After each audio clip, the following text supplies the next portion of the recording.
Hello guys, തുടരുമെന്ന മോഹൻലാലിന്റെ super hit മൂവിക്ക് ശേഷം അടുത്ത അതേപോലെ പ്രതീക്ഷയുള്ള ഒരു മൂവിയാണ് സത്യജിത്ത് ഡയറക്ട് ചെയ്ത ഹൃദയപൂർവ്വം. അതിപ്പം കണ്ട് വന്നതേ ഉള്ളൂ. സ്റ്റാറിംഗ് മോഹൻലാൽ, മാളവിക മോഹനൻ, സംഗീത് പ്രതാപ്, സംഗീത എന്ന് പറഞ്ഞ ഒരു പഴയ ഒരു നടിയാണ്. നമ്മളെ ശ്രീനിവാസിന്റെ ഒരു പടം ഉണ്ടായല്ലോ, വടക്ക് നോക്കിയ യന്ത്രം, അതിലുള്ള ശ്രീനിവാസിന്റെ നായികയായിട്ട് അഭിനയിച്ച നടിയാണ്. പിന്നെ സിദ്ദിഖുണ്ട്. പിന്നെ കുറച്ച് ക്യാമിയ റോളിൽ ഒന്നിലധികം നടന്മാർ ഇതിലുണ്ട്. അപ്പം ഈ പടം ഒറ്റ ആക്കി പറഞ്ഞ ഒരു ഫീൽ ഗുഡ് മൂവിയാണ്. കുറെ തമാശയൊക്കെ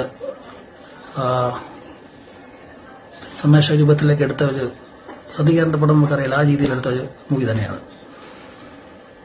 ഇതിൽ എനിക്ക് എടുത്ത് പറയാൻ തോന്നുന്നത് മോഹൻലാലും സംഗീത് പ്രതാപും തമ്മിലുള്ള ഒരു കെമിസ്ട്രി, അവരൊരു കോംബോയാണ്. നല്ല രീതിയിൽ വർക്കൗട്ട് ആയിട്ടുണ്ട്. പിന്നെ സിദ്ദിഖിന്റെ ക്യാരക്ടർ, സിദ്ദിഖ് എന്ന് പറഞ്ഞാൽ മോഹൻലാലിന്റെ അളിയനായിട്ടാണ് വരുന്നത്. അത് അത്രത്തോളം അദ്ദേഹം കുറെ തമാശകൾ കാണിക്കാൻ ശ്രമിക്കുന്നുണ്ട്, പക്ഷെ അത്രത്തോളം വർക്കായിട്ടില്ല. ചില ഭാഗങ്ങളിൽ വർക്കായിട്ടുണ്ട്. അപ്പം അദ്ദേഹത്തിന്റെ ക്യാരക്ടർ എനിക്ക് അത്രത്തോളം ഇഷ്ടപ്പെട്ടില്ല എന്ന് പറഞ്ഞാൽ ചില സമയത്തൊക്കെ ഓക്കെയാണ്, പക്ഷെ പല സമയത്തും നമുക്ക് തമാശ കാണിച്ചിട്ടും അത് നമുക്ക് ചിരിക്കാൻ തോന്നിയിട്ടില്ല. കുഴപ്പമില്ലായിരുന്നു.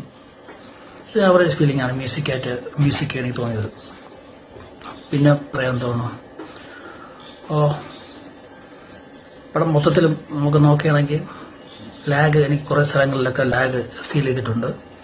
ചില സ്ഥലങ്ങളിൽ ഈ പറയുന്ന പോലെ തമാശ കൊണ്ടുവരുമ്പോൾ അത് ചിരിക്കുന്നത് നമുക്ക് ചിലത് വർക്കായിട്ടുണ്ട്, ചിലത് ഏറ്റിട്ടുണ്ട്, ചിലത് ഏറ്റിട്ടില്ല എന്ന് വേണം പറയാൻ. എന്തായാലും മോഹൻലാൽ നല്ല രീതിയിൽ പെർഫോം ചെയ്തിട്ടുണ്ട്. പടം എനിക്ക് ഒരു ആവറേജ് ഫീലിംഗ് ആണ് തോന്നിയിട്ടുള്ളത്. നമുക്കൊരു 2.5 മണിക്കൂറാണ് പടത്തിന്റെ ദൈർഘ്യമുള്ളത്. ഒന്ന് കണ്ടിരിക്കാം.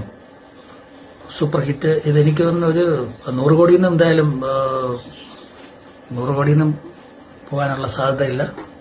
ജസ്റ്റ് ഒന്ന് കണ്ടിരിക്കേണ്ട പടമാണ്. ഓക്കെയാണ്. ബൈ.